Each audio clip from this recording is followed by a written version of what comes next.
Assalamualaikum warahmatullahi wabarakatuh. Selamat sore.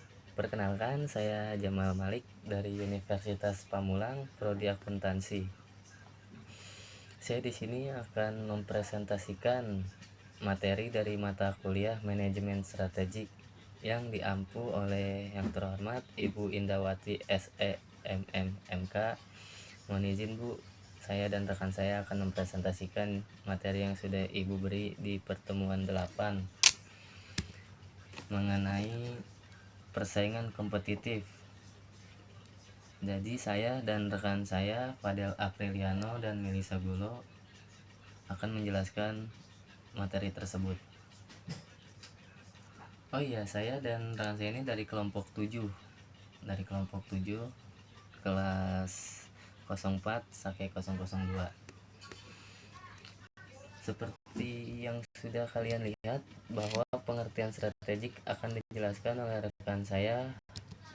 Ada 5 kekuatan porter, tujuan analisis porter, strategi generik porter, dan analisis pasar. Pengertian strategi bersaing menurut Porter, kombinasi tujuan perusahaan dan alat persaingan.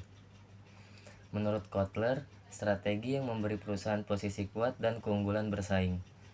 Nah, strategi bersaing adalah upaya untuk memenangkan pasar sasaran dan analisis pesaing dan pemasaran yang efektif. 5 kekuatan Porter dalam menganalisis persaingan. Jadi dari kekuatan Porter ini mereka menyimpulkan ada 5 kekuatan, yaitu yang pertama adalah pengaruh pembeli. Pengaruh pembeli ini menunjukkan seberapa besar kemampuan pembeli menekan harga atau meminta kualitas lebih baik. Jika mereka punya banyak pilihan, kekuatan mereka semakin besar. Lalu yang kedua adalah ancaman produk pengganti. Risiko konsumen ini beralih ke produk lain. Jadi jika banyak alternatif yang lebih murah atau lebih baik, persaingan bisa jadi lebih ketat. Kemudian ada intensitas persaingan. Persaingan antar perusahaan ini menunjukkan seberapa ketat kompetisi di industri. Jika banyak pesaing dan produknya mirip, persaingan jadi semakin sengit.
Selanjutnya, tujuan analisis Porter yaitu untuk mengetahui posisi perusahaan dalam industri, untuk menentukan peluang dan ancaman, untuk menjadi dasar pengembangan strategi. Kemudian strategi generic Porter ini adalah pandangan menurut Michael Porter. Perusahaan itu dapat meraih keunggulan bersaing melalui 3 strategi generik. Yang pertama itu adalah cost leadership atau keunggulan biaya. Strategi ini tuh memfokuskan perusahaan pada produksi perusahaan atau penyediaan produk atau layanan dengan biaya yang lebih rendah daripada pesaing gitu. Kemudian ada differentiation atau diferensiasi, yaitu strategi diferensiasi ini melibatkan menciptakan produk atau layanan yang unik atau memiliki ciri khas yang tidak dimiliki oleh pesaing. Kemudian yang ketiga itu ada fokus strategi atau fokus.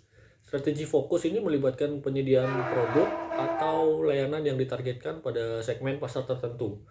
Ini bisa berarti fokus pada segmen geografis tertentu, kelompok usia, atau kebutuhan khusus pelanggan. Analisis pasar dan industri. 5 kekuatan Porter dipakai untuk menilai peluang dan ancaman. Tarik intro dinilai dari profitabilitas jangka panjang dan kekuatan internal perusahaan.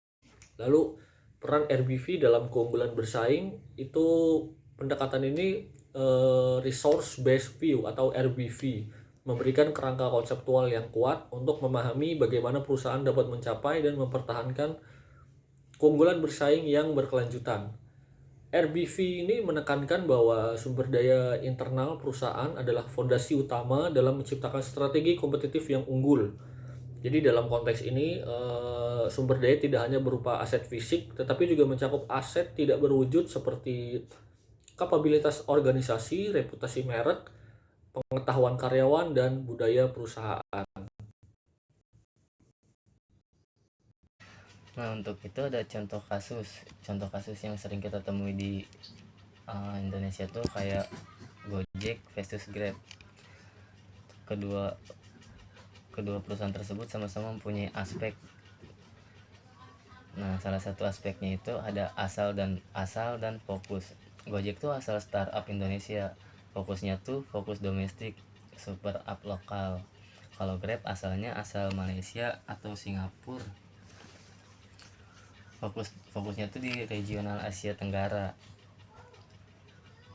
Nah, dari aspek strategi biaya, Gojek tuh punya strategi biaya kayak promo harga transportasi, dan ada GoFood ada. Nah, kalau strategi biaya dari Grab, dia ada diskon besar-besaran seperti GrabCar dan GrabFood. Di situ terdapat diskon.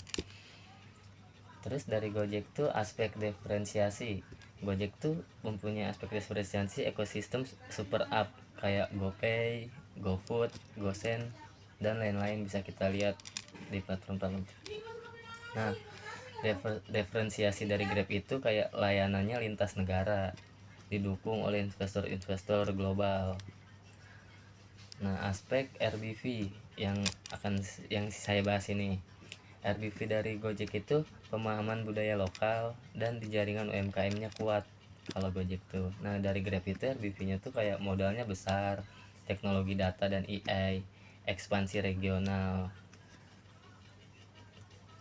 Terus ada aspek persaingan ini. Kalau persaingan ini keduanya sama-sama ya sangat-sangat ketat lah, kayak promonya, inovasinya, loyalitasnya kepada pengguna itu sama, sangat ketat. Jadi itu contoh kasus yang ada mengenai RBV.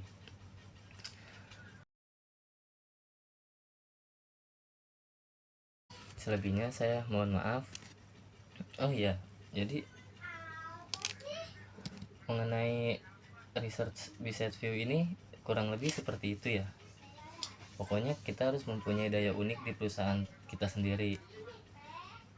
Keunggulan komparatif, Penrose, pertumbuhan berbasis daya. Kita harus punya teori kemampuan tradisional. Itu dari Ekonomi Records. Sekian dari saya, itu saja yang bisa saya sampaikan. Kurang lebihnya mohon maaf. Saya Jamal Malik dari Universitas Pamulang. Assalamualaikum warahmatullahi wabarakatuh. Terima kasih. Bye bye.